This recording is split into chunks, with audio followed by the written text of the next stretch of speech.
Hi. Hi. அதாவது episode 2 and episode 3 இது ரெண்டுத்த மட்டும் வந்து இன்னைக்கு நாங்கள் ரிவ்யூ பண்ண போகிறோம்.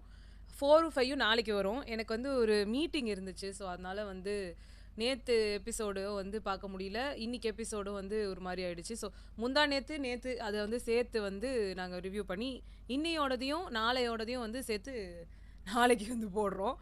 ஸோ எபிசோட் 2 அண்ட் 3யோட ரிவ்யூ இது. ஃபஸ்ட்டு வந்து ஒரு விஷயத்த சொல்லணும். இது வந்து ஆல்ரெடி நாங்கள் சொன்னது தான். இந்த கூட்டிகிட்டு வந்த ஜட்ஜஸ் சரியில்லைன்றது மட்டும் இல்லை, கூட்டிகிட்டு வந்த ஆட்கள் எல்லாருமே வந்து தண்ட கருமாந்திரமாக வந்து இருக்காங்க. அதுலேயும் மெயினாக வந்து இவங்க எல்லாருமே வந்துட்டு காசு வாங்கிட்டு வந்த மாதிரியே இருக்குது பண்ணுறது எல்லாமே. ஏன்னா இவ்வளோ லட்சம் வந்த மாதிரி சாரி, ஆமாம், காசு கொடுத்துட்டு வந்த மாதிரி இருக்கு. ஏன்னா இவங்களே காசு கொடுத்து கூப்பிட போகிறாங்க. ஏன்னா இவ்வளோ பேர் வந்து போட்டிருக்காங்க அப்ளிகேஷனு, இவ்வளோ வீடியோஸ் வந்துச்சுன்றாங்க. அதில் உங்களால் வந்துட்டு பொறுக்கி போட முடிஞ்ச 50 பேர் இந்த லட்சத்தில் தான் இருப்பாங்களா? உங்களால் வேற யாரையுமே கண்டுபிடிக்க முடியல. சாதாரணமாக நீயா நானா ப்ரோக்ராம் அதுலேருந்து ஒரு டாக் ஷோவில் வந்து கிட்டத்தட்ட ஒரே ஒரு நாள் தான் அவங்க பார்ட்டிசிபேட் பண்ண போகிறாங்க. அந்த ஒரு ப்ரோக்ராம் ஒரே ஒரு நாள், அதுக்கே இன்டர்வியூ வச்சு அதுக்கு வந்து நீங்கள் செலக்ட் ஆகுங்க, ஃபோட்டோ அனுப்புங்க, உங்களோட என்ன இருக்குது, நீங்கள் என்ன ஒர்க் பண்ணுறீங்க, எந்த ஊரில் இருக்கீங்க, இவ்வளோ விஷயத்த கேட்குறாங்க.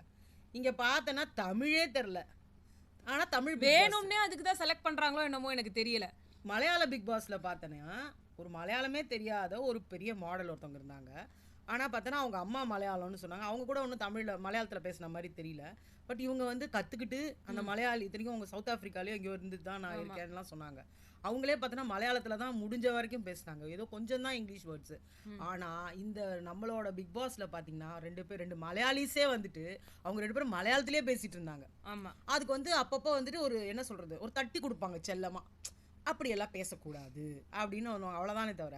பட் இந்த மொழிக்கு வந்து ஒரு இம்பார்ட்டன்ஸ். சரி, பிக் பாஸில் நீங்கள் என்ன பெருசாக தமிழுக்கு வந்து நீங்கள் வாழ வச்சிட போகிறீங்க அப்படின்னு நாங்கள் நினைக்கல. பட் எல்லாத்துலேயும் ஒரு களை பிடிக்கிறாங்கல்ல. இப்போ ஹிந்தியில் எடுத்துக்கிட்டால் ஹிந்தியில் பேச தெரியணுன்றாங்க, அதே மாதிரி மலையாளத்தில் எடுத்துக்கிட்டால் மலையாளத்தில் பேச தெரியணுன்றாங்க, கன்னடத்தில் எடுத்துக்கிட்டால் கன்னடத்தில் கேட்கவே வேணாம், பேசியே ஆகணும், இல்லைனா அவங்க பிக் பாஸையே கன்னடத்தில் தான் போட்டிருக்காங்க.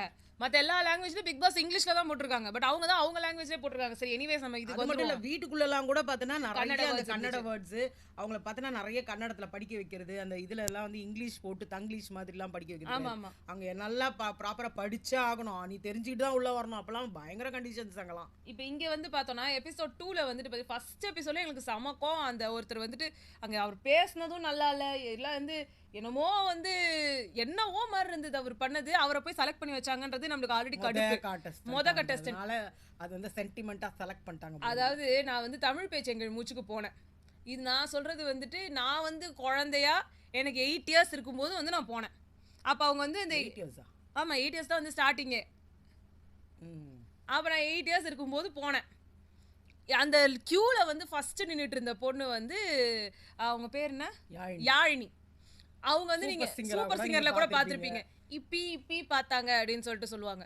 ஸோ அவங்க அதுல இவளை விட அது பெருசு. ஆமா, பெரிய பொண்ணு அது. இல்ல அது விட அதை நான் வந்து இதுக்கு வரல. இல்ல, அந்த பொண்ணு வந்து ஃபர்ஸ்ட் நின்னுச்சு அப்படின்றதுக்காக ஃபர்ஸ்ட் நின்னவங்கள நாங்க செலக்ட் பண்ணி அனுப்பிடுறோம் அப்படின்ற மாதிரி சொன்னாங்க அங்க. அப்போ அந்த ஒரு அந்த ஒரு ட்ரெடிஷனை வந்து இன்னைக்கு வரைக்கும் நீங்க கடைபிடிக்கிறீங்க அப்படின்னா உங்களை வந்து என்னென்ன சொல்றதுன்னு வந்து தெரியல. ஃபர்ஸ்ட் அனுப்புற கண்டஸ்டன்ட்டை கொஞ்சம் பார்த்து பொறுக்கி நல்லபடியா இருக்கிறவங்களா பார்த்து அனுப்பலாமே, இவர் எதுக்கு? ஸோ அதுக்கப்புறம் இந்த எபிசோடில் வந்து ஃபர்ஸ்ட் வந்த கண்டஸ்டன்ட்டையும் அதே ஒரு இதுக்காக வந்துட்டு அவங்க செலக்ட் பண்ணிடணும்னு நினச்சாங்களோ என்னவோ தெரியல. இதில் வந்து எக்ஸாசிஸ்டில் வர அந்த பேய் மாதிரியே வந்துட்டு தலைகீழாக வந்து சோபா இந்திரகுமார்ன்றவங்க வந்தாங்க. நான் யோகா பண்ணுறேன் அப்படி இப்படின்னு சொன்னாங்க. அவங்க வந்து எக்ஸ்பிரஷன் வச்சு ஸ்டோரி டாஸ்க் வந்து சொல்ல சொன்னாங்க. தண்டமாக பண்ணாங்க. அவங்க எல்லாமே தண்டம். அவங்க தமிழ் கூட ரொம்ப மட்டமாக இருந்துச்சு, ரொம்ப கொச்சையாக இருந்துச்சு. பெங்களூர்லேருந்து வர ஒரு மாதிரி, அது கூட பெங்களூர்லேருந்து வந்தால் கூட என்ன தமிழ் பேச தெரியாதா? அதெல்லாம் தெரியும். இவங்க ரொம்ப ஸ்டைலிஷாக பேசுகிற பேர் வழின்னு பேசுகிறாங்க. அவங்கள நீங்கள் செலக்ட் பண்ணிட்டீங்க எதுக்கு? ஒன்று mamma has one, mamma has been selected.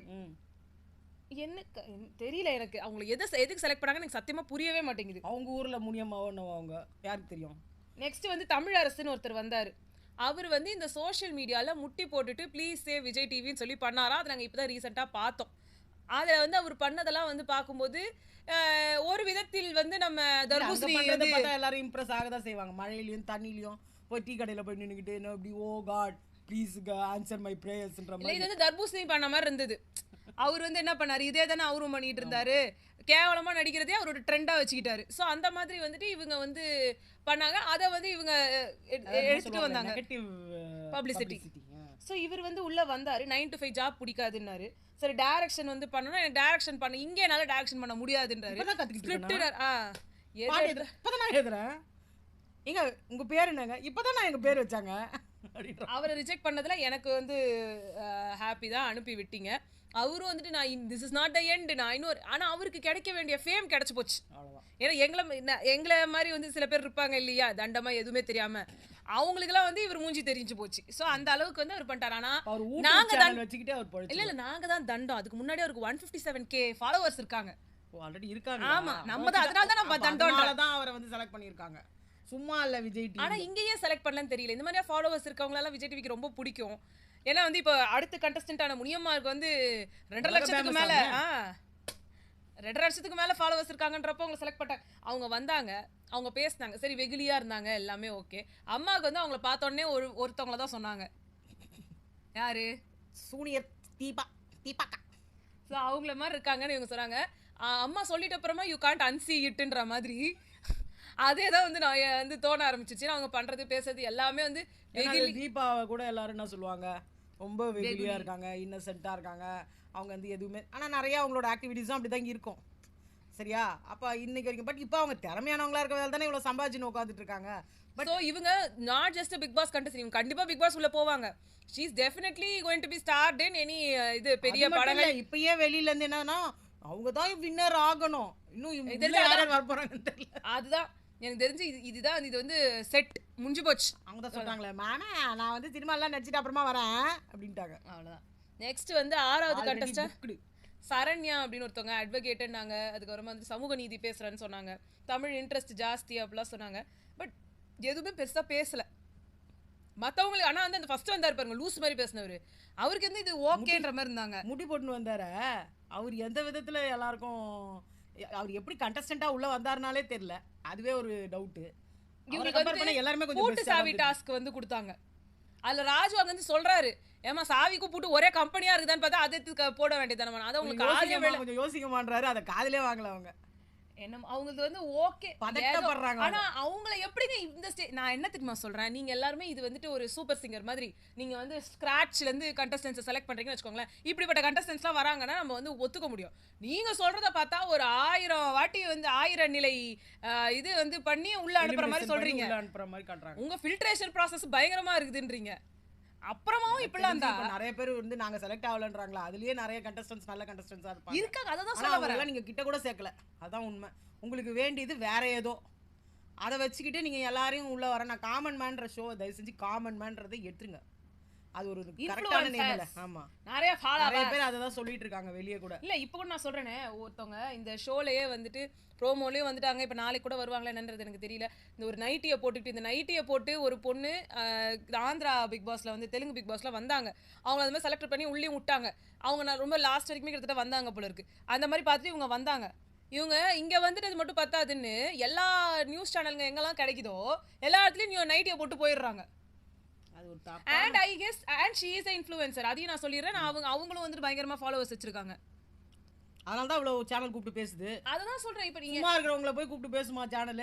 முட்டி போட்டு நந்தார அவரை கூப்பிட்டு வச்சு பேசுனாங்களா? ஏங்க நிறைய பேசியிருக்காங்க. அதான் சொல்றேன், அவரு தான் இன்ஃப்ளூயன்சர். நீ வேற நான் வேற மறந்துட்டாத.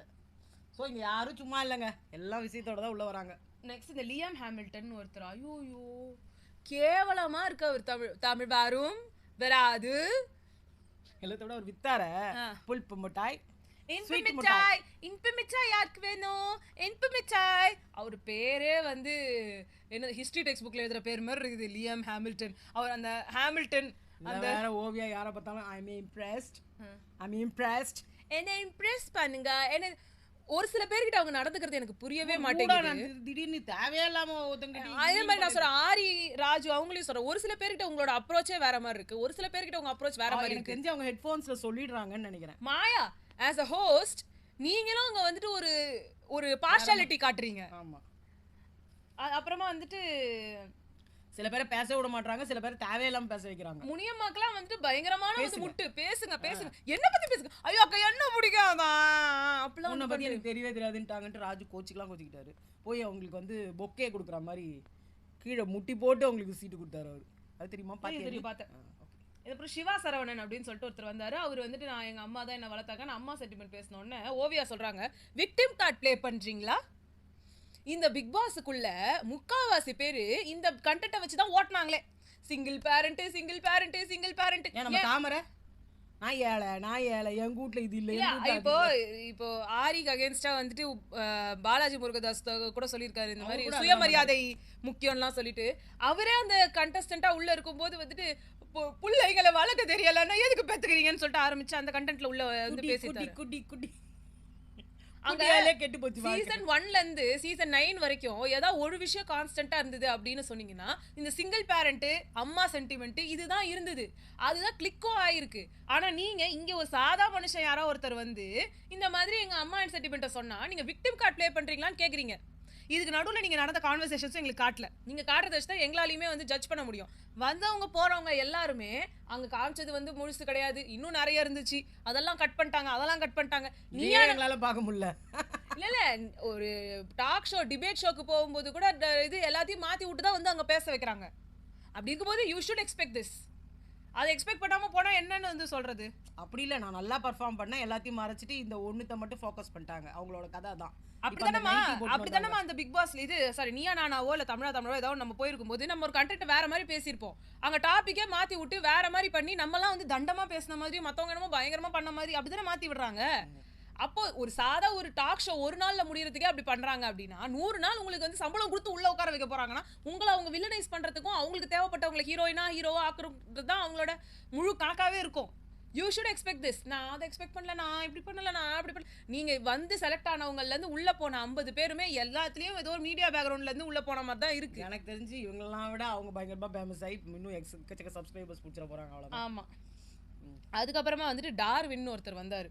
அவர் வந்துட்டு ரொம்ப ஸ்பீச் மாதிரிலாம் வந்து பேசினாரு, ரொம்ப இதா இருந்தது.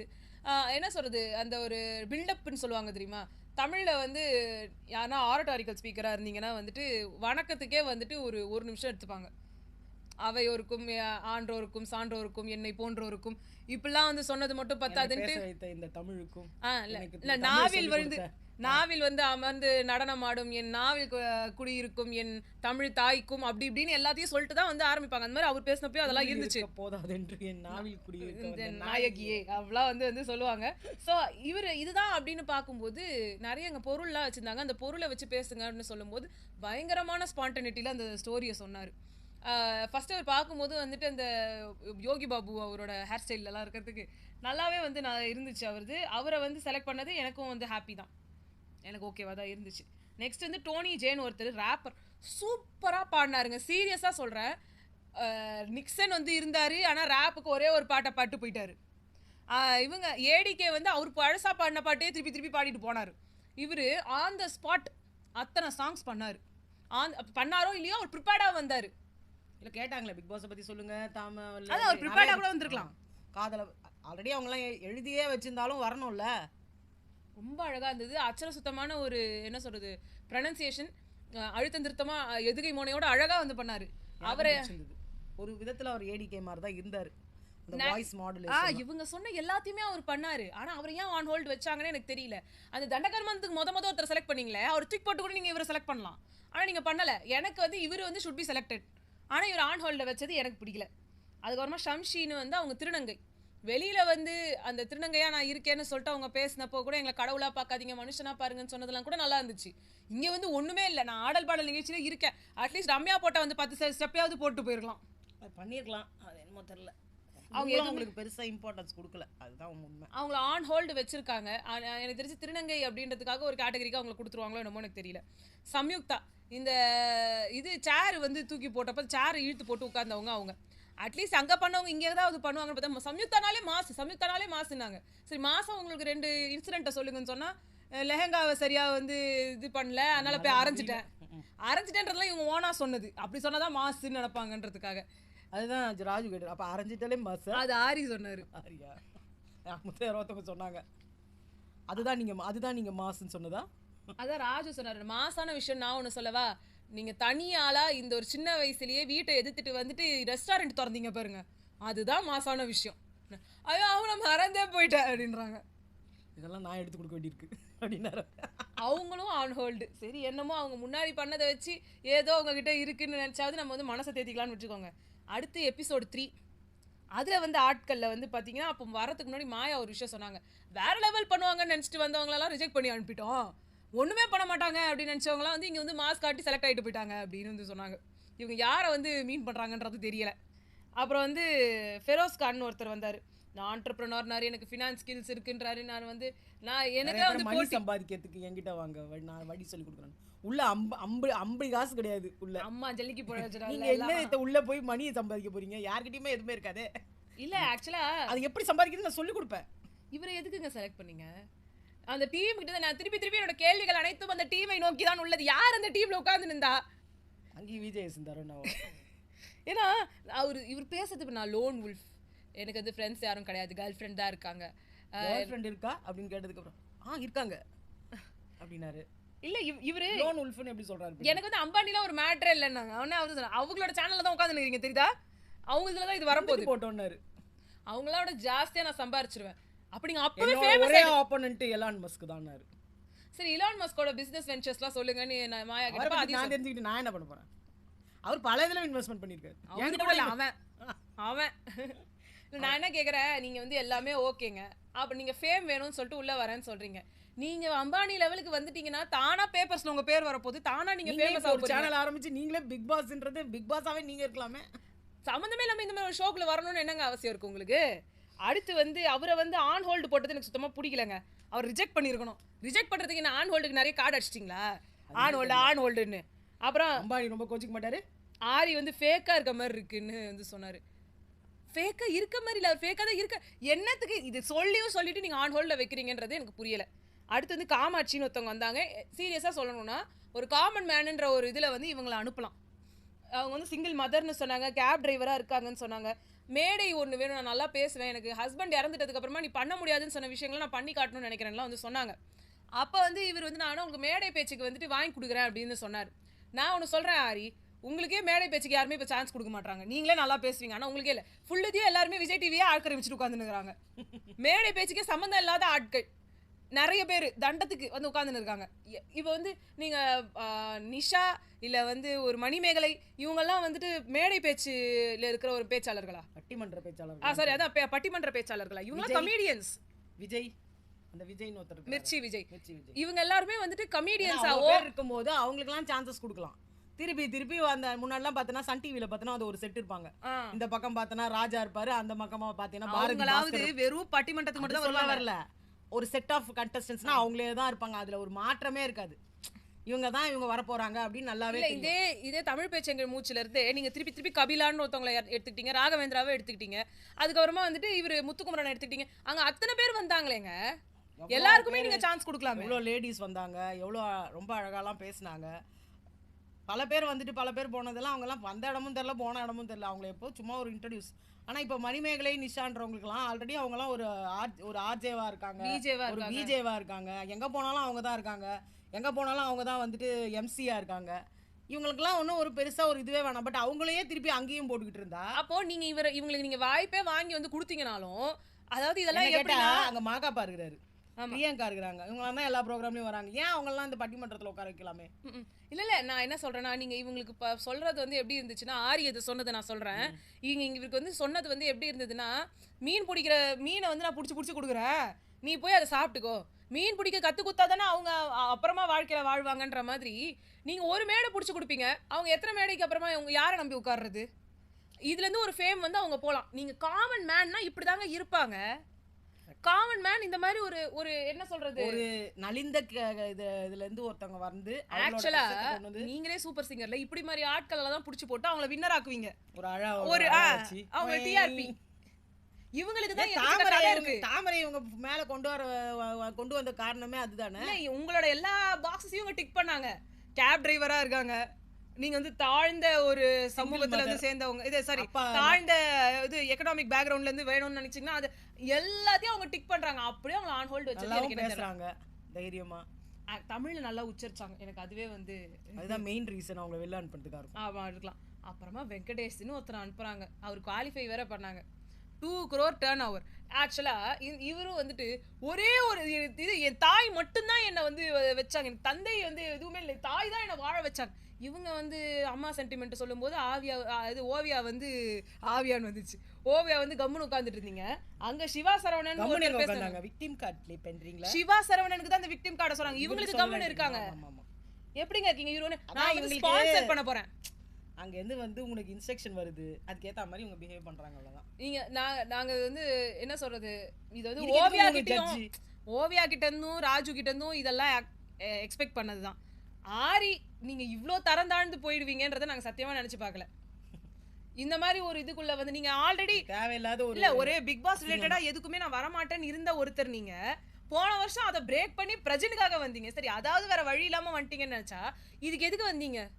நீங்க அவங்க பேசறதுக்கு கைகூலியா இருக்க மாட்டீங்கன்னு நினைச்சுதானே ஒரு லைஃப்லயே நீங்க ஒரு பயங்கரமான எக்ஸாம்பிள் எல்லாரும் பார்த்து ஒரு பீரியட்ல வந்து சொல்லும்போது கமலுக்கு அடுத்து வேணா ஒரு ஆரி கூட வந்து இங்க நிக்கலாமே, அவர் கூட இதை பண்ணலாமேன்னு விஜேஎஸ்க்கு பதிலா சொன்ன ஒரு பர்சன் நீங்க.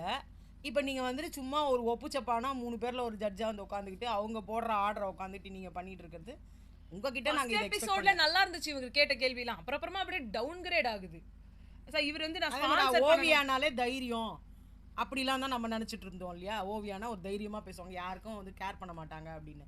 நீங்களும் ஒரு சைடு இந்த பக்கம் பேசுறீங்க, இன்னொரு தடவை வேற மாதிரி பேசுறீங்க. உங்களோட இதுவும் பேச்சு எனக்கு என்னமோ ராஜுவே பரவாயில்ல பொழுது, நல்லா அது காமெடி சென்ஸ்ல எடுத்துன்னு போயிடுறாரு. அவரை 2 crore டர்ன் ஓவர் வருது, ஸ்பான்சர் பண்ணணும், இந்தியாவிலேயே மாற்றணும், எல்லாரோட லைஃபையே மாற்றிடுவேன். வேலை சொல்றது தான் என் வேலை, வேலை செய்யறது என் வேலை.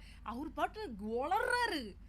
7 பேர் என் பின்னாடி இருக்காங்க, 7 பேர் என் கீழே அவரு இல்ல அங்க எல்லாரும் வெங்கடேஷ் அப்படின்றாரு. என்ன வளர்றாருன்னு எல்லாத்தையும் அவர் வந்து அவங்களுக்கே தெரிஞ்சு. அப்ப நீங்க போனாதானே உங்களுக்கு எல்லாம் வாழ்க்கை கொடுக்கணும், நீங்க போனாதானே வேலை சொல்ல முடியும். எல்லாத்தையும் நான் பிரிச்சு குடுத்துட்டு வந்துட்டேன். ஆல்ரெடி ப்ரிப்பேர்டா வந்துட்டாரு அவர். யார் அந்த 7 பேரும் பார்க்கணும். குவாலிஃபை பண்றதுக்கு சுத்தமா தகுதி இல்லாத ஒரு ஆள் அந்த ராப் பண்ணாரே, அவரை நீங்க எடுத்துக்கணும். எனக்கு தெரிஞ்சு அவர்தான் அடுத்த. அவர் பேர் என்ன? நம்ம தர்பூசணி. அவர் இல்லடா, அந்த மேடையில பேசினாரு, ஒரு பேர் என்ன? உனக்கு கூட ரொம்ப பிடிக்குமே, செகண்ட் பிளேஸ் வந்தாரு, இந்த தேர்ட் பிளேஸ் வந்தாரு. எந்த சீசன்? ஏதாவது இப்பதான் 9வது சீசன், பேர் மறந்து போச்சுடா எனக்கு எல்லாமே மறதியாவே இருக்குது. அந்த விக்ரம். அதான் விக்ரம் தானே சொல்லிட்டு இருப்பாரு, எனக்கு பின்னாடி 7 பேர் இருக்காங்க, என் பசங்க 7 பேர் இருக்காங்க, என் பசங்க 7 பேர் இருக்காங்க, எல்லாருக்கும் வேலைன்னா எனக்கு எல்லாரும் வேலை இல்லை, அப்படியே அடுத்தடுத்து என்ன செய்யுதுன்னு காத்துக்கிட்டு இருப்பாங்க என் பசங்கன்ற மாதிரி. இவர் பேசந்த வச்சு சொல்றேன், எனக்கு கீழே நான் 7 பேர் இருந்தாங்க. இவர் குவாலிஃபை எல்லாம் பண்ற அளவுக்கு இவருக்கு வர்த்தே கிடையாது. சந்திரமதின்னு ஒருத்தவங்க வந்தாங்க, மணிப்பூர்ல நான் பிறந்தேன் வந்து அப்பெல்லாம் வந்து சொல்லிட்டு இருந்தாங்க. இவர் பேசுற பேச்சுல அவங்க பேசுறது எடுபடவே இல்லை. அவங்களாம் ஆன் ஹோல்டு வச்சுக்கிட்டாங்க. என்னத்துக்கு? எனக்கு ஏன் அந்த ஒரு சில பேருக்கு மட்டும் அந்த ப்ரிவிலேஜ், அவங்களுக்குலாம் தனியா டபுள்னு எனக்கு புரியல. இதை என்ன எல்லாருக்குமே பண்ண வேண்டியதானே? அது ஒரு சில பேருக்கு நிறைய வந்து எல்லாமே தப்பா நடக்குதுங்க. அதே மாதிரியே வந்துட்டு அடுத்தது ஆரி வந்து சொன்னாரு, இவங்களை பார்த்துட்டு அவர் பேசுறாரு கேட்க மாட்டாரு, நீங்க பேசவே மாட்டீங்க, நீங்க என்னத்துக்கு அனுப்புறீங்கன்னே எனக்கு புரிய மாட்டேங்குது. நீங்க எல்லாம் செலக்ஷன்ட்டாங்க, அவர் செலக்டட்ன்ட்டாங்க. ஐயோ தாங்க முடியல. அப்புறம் ஜார்ஜ் ராஜசெல்வன் ஒருத்தர் வந்திருந்தாரு, சீரியஸா செம்மையா இருந்துச்சு. அவர் மெடிக்கல் ரெப்ரசன்டேட்டிவ் கோயம்புத்தூர்லாம் சொல்லி வந்து பேசினாரு. ஒவ்வொருத்தரையும் பர்ஃபெக்டா கலாய்ச்சாருங்க. ஓவியாவுக்கு எல்லாரும் வந்து பார்டர்ல உட்காந்து ஆர்மிக்கு வந்துட்டு குத்தின்னு இருந்தா ஓவியா ஆர்மின்னு குத்தின்னு இருந்தாங்க பாருங்க, இங்க இருக்கவங்க பர்ஃபெக்டா சொன்னாரு. அதே மாதிரியே இங்க அவங்களுக்காக எல்லாரும் துடிச்சு நின்றா அவங்க வெளில வந்து ஜாலியா தான் உட்காந்து நின்றாங்கன்றதும். அவர் ராஜுக்கு வந்துட்டு சொன்னாங்க, நல்லா அந்த முட்டைக்கண்ணை வச்சுக்கிட்டு ஊம குசும்பான்னுவாங்க, மற்றவங்க எல்லாம் அடிச்சின்னு வந்து இருக்கும்போது நடுவில் வந்து டிராஃபி எடுத்துன்னு வந்துட்டான். ஆரிக்கு வந்துட்டு 1 மணி நேரம் ஷோக்கு 1.5 மணி நேரம் பேசுறாரு, எல்லாமே கரெக்ட் தான். அதே மாதிரி பூர்ணிமாக்கு மாயாக்கு வந்து சொன்னாங்களே 5 நாள் எல்லாத்தையும் பண்ணிட்டு கடைசி அந்த 2 நாள் அப்போ எல்லாத்தையும் தூக்கி பக்கத்துல இருக்கிறவங்க மேல போட்டுருவாங்க. இங்க உங்களுக்கு பூர்ணிமா மாட்டாங்க, அந்த அம்மா பாதியிலேயே போயிடுச்சு, நீங்க மொத்தமா இருந்தீங்க. பர்ஃபெக்டா அடிச்சாரு. அவரை ஏன் ஆன் ஹோல்டுன்னு எனக்கு சத்தியமா புரியலங்க. தேவையில்லாத தடகர்மந்திரம் தூக்கி போட்டு இவங்களெல்லாம் செலக்ட் பண்ணிருக்கலாம். என்ன அதுக்கு அடுத்து ஒரு லூஸ் மாதிரி ஒருத்தர் வந்தாரு பாருங்க, ஜேசன் கௌஷின்னு. நான் ரேப்ல பிகினரா இருக்கேன், நிறைய கோல்ட் மெடல், எனக்கு தெரிஞ்ச மருந்து எடுத்துக்கிறவருன்னு நினைக்கிறேன். அவர் பேசுறத பத்தி ராஜு சொன்னாரு, நீங்க உங்க நிலையிலயும் இருக்க மாதிரி தெரியலையோ, நீங்க வேற மாதிரி பண்ணிருக்கீங்க அப்படின்னாரு. இல்ல ஒரு என்ன சொல்றது, டேக்வாண்டோக்கு இத்தனை மெடல்ஸ் நேஷனல் லெவல்ல இருந்து ஸ்டேட் லெவல்ல இருந்து இவ்வளவு வாங்கிட்டீங்கன்னா you should go for Commonwealth or இது ஒலிம்பிக்ஸ். போயிட்டு வாங்கிட்டு வந்துட்டேன். அப்ப நீங்க இங்கேயாங்க இருக்கிறீங்க? அப்போ இவ்வளவு பண்ணல, என்ன தெரிச்சுதான் உங்களுக்கு, என் பேர் தெரியுதா உங்களுக்கு, அதுக்கு தான் வந்திருக்கேன் அப்படின்னாரு. இங்க ராஜா முத்துப்பாண்டின்னு ஒருத்தர் காமன்வெல்த்ல போய் சில்வர் அடிச்சுட்டு வந்தாரு, தமிழ்நாட்டுக்காரரு. இதுல வெயிட் லிஃப்டிங்ல பிரவீன் சித்திரவேல்னு ஒருத்தர் வாங்கிட்டு வந்திருக்காரு. இவங்க பேர்லாம் தெரிஞ்சுதான் இருக்கு, யார் தெரியாமலாம் இல்லையே. நீங்க அது ஒழுங்கா அங்க பண்ணது வந்து ரீச் ஆகணும்னா அதுக்கான மேடைக்கு நீங்க போகணும். அதுக்கு எல்லாருக்கும் ரீச் ஒரு நாள் வரதாங்க செய்யும். ஆனா அவரை குவாலிஃபை பண்ணது எனக்கு சுத்தமா எதுக்குன்னே புரியல. இல்ல ப்ரோ, நான் ரொம்ப சில்டா இருக்கேன், நான் டிஸ்டர்ப்டாவே இல்லையே. நோ ப்ரோ, ஓ காட், உங்களுக்கு புரியல. அவர் பேசுனதே ஒரு மாதிரி இருக்கு. அப்புறமா அபிநயா ஐஸ்வர்யா 2 பேரும் சேர்த்து அனுப்பி விட்டாங்க. அந்த அபிநயான்ற பொண்ணு பேசின நிறைய விஷயங்கள் சூப்பரா இருந்துச்சு. விமன் சேஃப்டி பத்தி பேசினதும் சரி. அவங்க ஒரு விஷயம் சொன்னாங்க, பப்புக்கு போறதுக்கோ இல்ல வேற ஏதாவது ஒண்ணுத்துக்கு மாதிரி நான் ஆடம்பரமான சேஃப்டியை கூட கேட்கல. பேசிக்கா என் வாழ்வாதாரத்துக்கு நான் போறதுக்கு கூட எனக்கு சேஃப்டி வேணும்னு கேட்டதுக்கு, அப்ப பப்புக்கு போறவங்கள சேஃப்டியை ஐக்க வேணா சொல்றீங்களா? அங்கிருந்து மாயா ஒன்று இவ்வளோ பெரிய மேடையில வந்து அவங்களுக்கெல்லாம் எப்படி வேணா எக்கேடோ போட்டோம் அப்படின்னு சொல்றீங்களா? அதுக்கு அவங்க அழகா ஒரு பதில் சொன்னாங்க, அது இல்லாம கூட உயிர் வாழலாம், தண்ணி அடிக்காமல் கூட உயிர் வாழலாம். அது வந்து நம்ம 90 ml ஓவியாக்கும் முடியாது, நம்மளோட மாயாவுக்கும் முடியாது. ஸோ அவங்க அதை பத்தி தான் இம்பார்ட்டன்ஸ் கொடுப்பாங்க. அது வந்து அவங்களுக்கு வந்து வாழ்க்கைக்கு ரொம்ப அத்தியாவசியம் போல இருக்கு. ஆனா இங்க இருக்கிற நிறைய பொம்பளைங்களுக்கு வேலைக்கு சோறு ரொம்ப முக்கியம். வேலைக்கு போறதுக்கு வேணும் சேஃப்டி. நான் போன இடத்துல ஒரு ஆம்பளை இருக்கானா அந்த இடத்துல போய் தைரியமா அவங்க கிட்ட பேசுறதுக்கு எனக்கு படிப்புன்னு ஒண்ணு சொன்னாங்க. ரெண்டு பேருக்குமே அவங்க இன்னொரு விஷயமும் சொன்னாங்க, ஒரு ஹோம் டியூஷன் போறேன் அந்த இடத்துல எனக்கு வேணும் சேஃப்டி. டியூஷன் சம்பந்தப்பட்ட எசோ எங்களுக்கு ரொம்ப இம்ப்ரெஸ் ஆச்சு. உண்மை அதுதான். எஜுகேஷன் ஃபீல்ட்ல இருந்து அந்த பொண்ணு போயிது, டியூஷன்லாம் எடுக்குது, ஏதோ படிச்சிருக்குது நல்லாவே. ஆனா அதோட இங்கிலீஷ் கூட ரொம்ப நல்லா டீசென்ட்டாவே இருந்தது. இந்த பக்கம் ஒண்ணு அதே மாதிரி அந்த அந்த அவனுக்கு தங்கச்சி பழகுது, இதுவும் ஒரு பைத்தியம் மாதிரி ஒண்ணு வளரிக்கிட்டு இருக்கு. மாதிரி தான் இருந்தாங்க அங்கேயும்.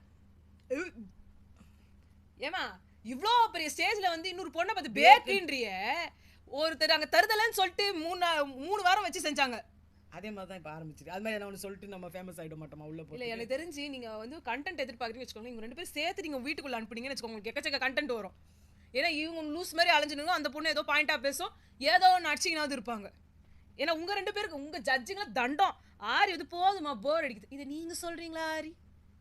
நீங்கள் பேசுகிற எவ்வளோ விஷயம் நம்மளுக்கு போர் அடிச்சிருக்குது. இருந்தாலும் உங்களதுல இருந்த நியாயத்தை நாங்க பார்க்கலையா? நீங்க அந்த பொண்ணோட நியாயத்தை பார்க்கல ஆரி, அதனால எங்களுக்கு உங்களை பிடிக்கல. இந்த இடத்துல சுத்தமா பிடிக்கல. ஓவியா வந்து நீங்க ஃபேக்கா இருக்க மாதிரி இருக்கு. அகைன் ஓவியா, நீங்களும் நிறைய ஃபேக்கா இருந்தீங்க, ஆனாலும் நாங்களாம் அக்செப்ட் பண்ணிக்கிட்டோம். அதாவது நீங்க வந்து ஃபுல்லா கிட்டத்தட்ட பாதி நாள் இல்ல பல நாட்கள் பார்த்துட்டு உங்களோட ஃபேக்கையும் பார்த்தோம், உங்களோட ஒரிஜினாலிட்டியும் பார்த்தோம். ரெண்டுத்தையும் தராசுல போட்டு நாங்க எல்லாரும் 1 hour அந்த பொண்ணுக்கு கொடுத்த சான்ஸ் ஒரு 20 நிமிஷம் இருக்குமா, அதுக்குள்ளேயே நீங்க எப்படி அவங்கள ஃபேக்குன்னு நீங்க சொல்ல முடியும்? ஃபேக்கா இருந்த ஆளுங்களெல்லாம் விட்டீங்கல்ல, அதுதான் எனக்கு ஃபேக் தான். அப்படி பார்த்தா பிக் பாஸ்ன்றதே ஒரு ஃபேக் தான்.